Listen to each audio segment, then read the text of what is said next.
Hello student, आज हम आपको बताने वाले हैं क्लास 10th का मोस्ट आईएमपी क्वेश्चन गुणनखंड विधि से द्विघात समीकरण 6x² - x - 2 बराबर 0 के मूल ज्ञात कीजिए।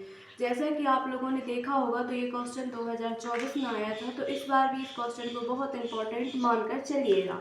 तो इनके मूल कैसे निकाले जाते हैं ये हम आपको बताते हैं। तो जैसे हमारे पास समीकरण है 6x² - x - 2 बराबर 0, तो ऐसी दो संख्याएं जिनका गुणा करने पर हमें -12 मिलना चाहिए और जिनको हम प्लस करें या माइनस करें हमें -x मिलना चाहिए।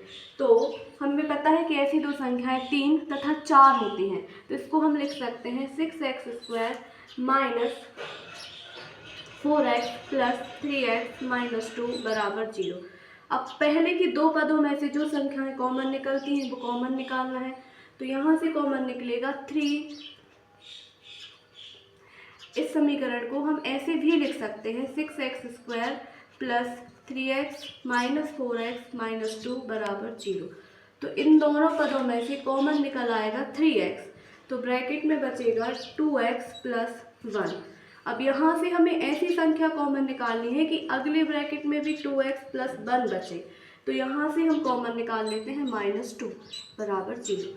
तो यदि ये दो ब्रैकेट एक समान बन गए हैं तो इसका एक ब्रैकेट लिया जाता है 2x + 1 और यहाँ से 3x - 2 बराबर 0।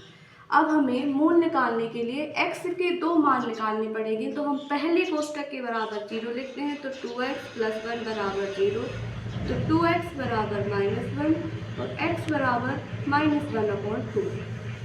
ये हमारा पहला मूल आ गया। ऐसे ही हम दूसरा मूल निकालते हैं तो 3x - 2, तो हमारा पहला मूल आ गया है x बराबर -1/2। फिर अगेन हम दूसरे ब्रैकेट के बराबर 0 लिखते हैं, अर्थात 3x - 2 बराबर 0, तो 3x बराबर 2, तो x बराबर 2/3।